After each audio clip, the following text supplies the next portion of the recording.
Swayam Prabha. Digital India. Educated India.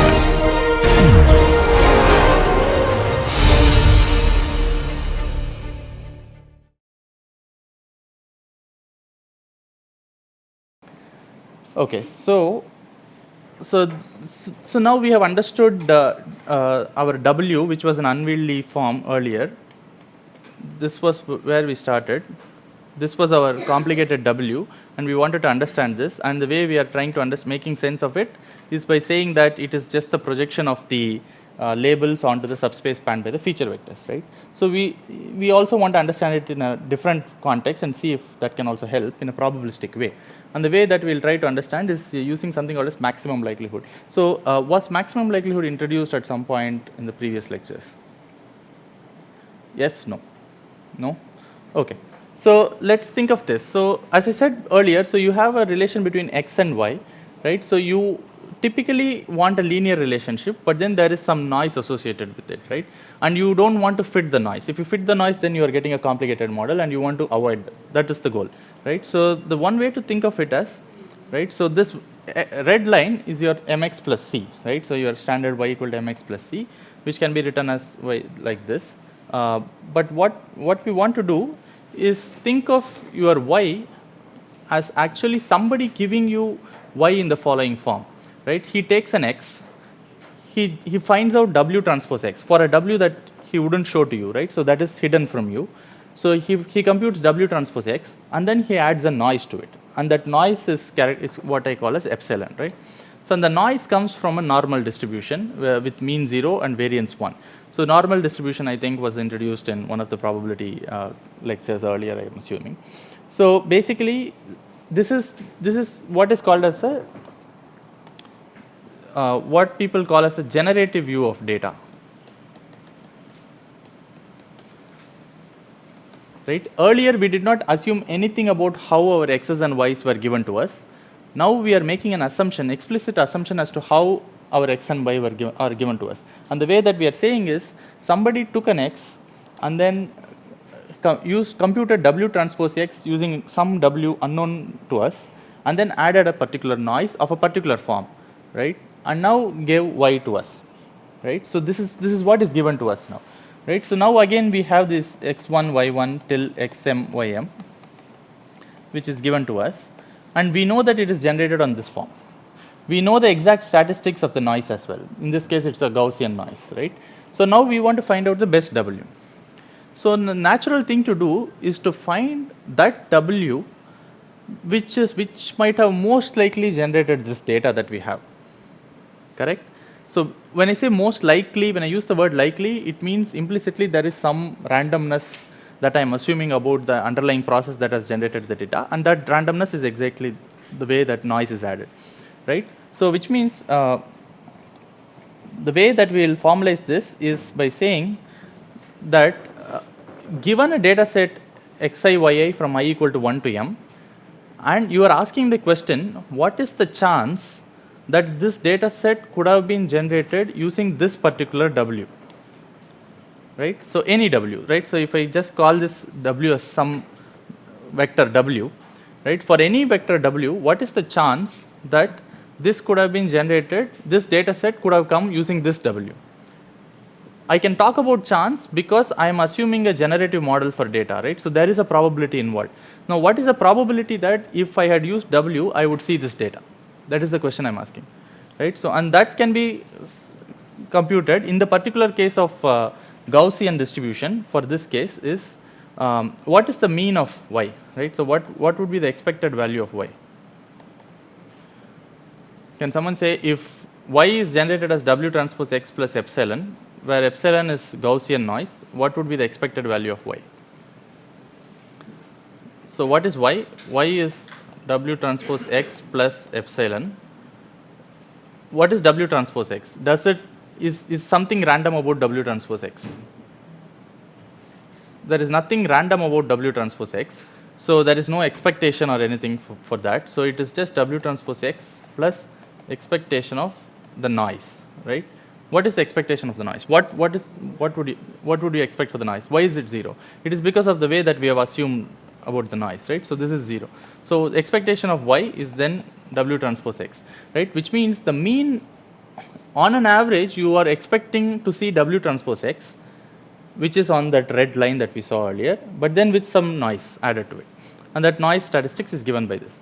Now, which W is the question, right? So now you want to find that W. We'll ask the reverse question. If I fix a W, what is the chance that I'm going to see this data set, right? So, and that is given by this, right? So now I'm assuming all the data points are independent of each other. So which means the probability that I see x1, y1, comma x2, y2 is just the probability of x1, y1 times probability of x2, y2. Why can I write this? Because I am assuming they are independent of each other, right? So the probability, the fact that I am seeing x1, y1 gives me no information about the fact that I am seeing x2, y2, right? So that's why I can write this as product P of A intersection B is P of A into P of B, right? So that's independence, and it follows. So now what is this probability, right? So probability of seeing x1, y1 is given a particular W is this, right? So is a Gaussian distribution with mean W transpose X, and hence we can multiply all the probabilities to see that the probability that we will see this data set with a fixed W is proportional to this term here, right? So now this term, so now we want to find that W. What is the W that we are after? Are we after the W that minimizes this or maximizes this?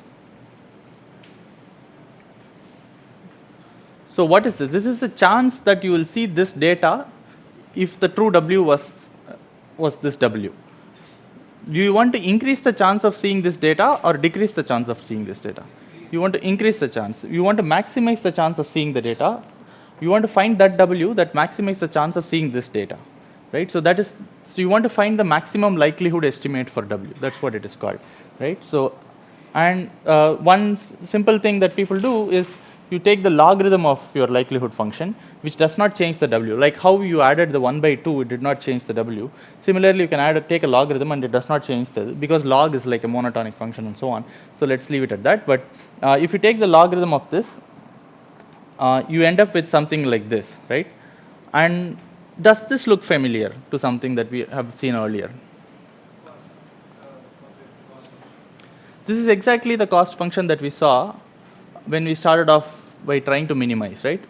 With the only difference being there is a negative sign. So why is that? Why is there a negative sign?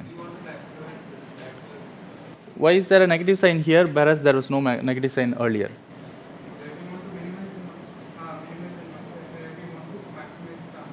Exactly, right? So here we are trying to maximize the chance, whereas there we were trying to minimize the noise, right? Minimize the error, right? So which means what essentially we have tried to say is maximizing the log likelihood is equivalent to minimizing the linear regression's least squares loss, right? So now we have tried to understand the same problem in two different ways, right? So one is you set it up as a cost minimization problem, and then you did a derivative, and then you ended up with a W, right? And that W we tried to interpret it as what was the geometric interpretation of W, which came out to be as projecting your target vector onto the space of subspace spanned by the features. That was one interpretation.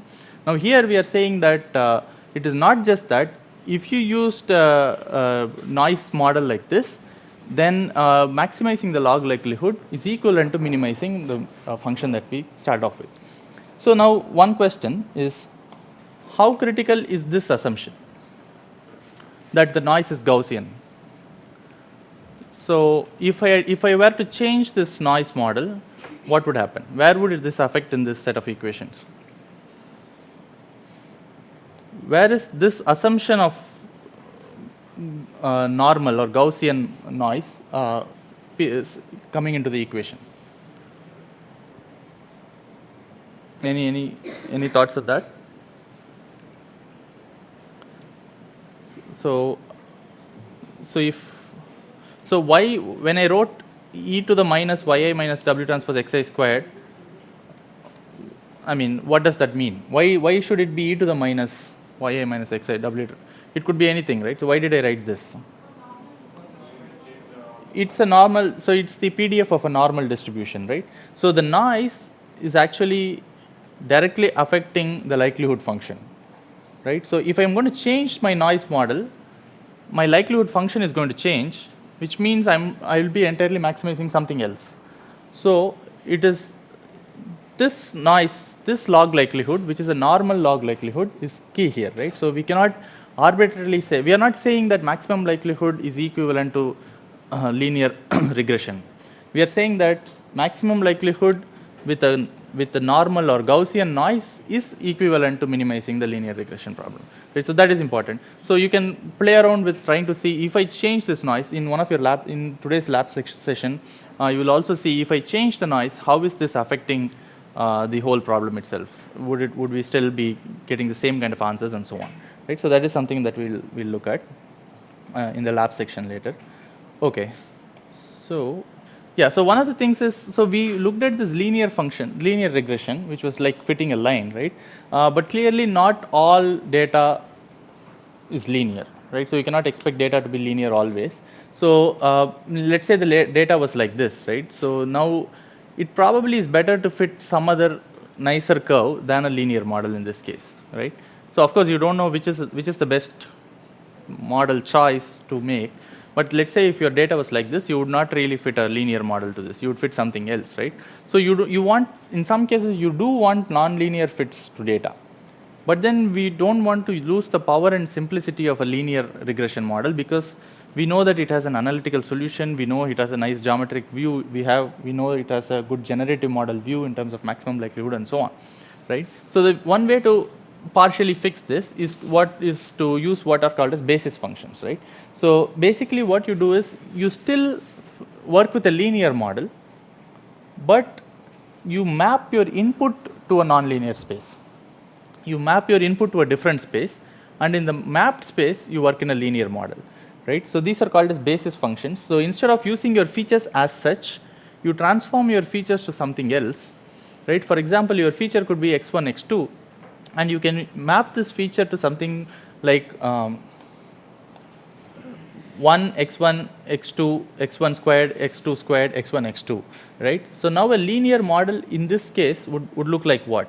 So your h of x is going to be w1 plus w2, or let's call it w0 plus w1 x1 plus w2 x2 plus w3 x1 squared, and so on, right?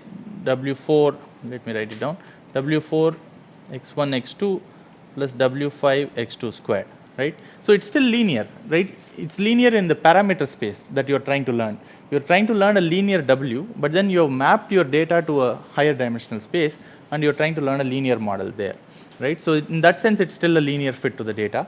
So you'll also play around with some of these linear functions in your lab session today. So I won't say much more about this at this point. Here is one point. So this was a geometric view, and what we ended up with was this way to calculate our W, right? So, so let's say, so we saw that this was a matrix, right? So this was a matrix, and this was the pseudo inverse, which was inverting a matrix. And inverting a matrix is typically a very, very hard problem. Right? Hard problem in the sense it takes cubic time, or it takes, I mean, if your dimension of the matrix is something like d cross d, then you're going to end up with something more than d squared time to something. I mean, the best possible, I think, is d to the 2.6 or something. Typically it's d cubed to invert a matrix, which is hard, right? So when d is like 1 million, you will end up spending a lot of time to invert this matrix, right? So which is not a good idea at all. Though we have a nice closed form solution, computing this for large problems is a tough problem, right? So how do we deal with this? One way to deal with this is what we call, I mean, what we want is, you want an iterative solution, which means you start off with some w as a guess to your answer, and then move one step at a time, so that you go closer and closer to the actual w that you want. So these are iterative schemes, right, for linear regression. So what I will do, I mean, I wanted to do this, probably I'll do it in the next time. So basically, how many of you are aware of gradient descent algorithm? Can you raise your hands up? Well, okay. So many of you, but then some of you are not. So what I'll do this the next time and see why this is a very, very powerful fundamental optimization method, and give some insights into how this can be used to solve the problem, iterative way of finding out W as well, right? So probably at this point, I will stop today's class. And are there any questions? Okay, thanks.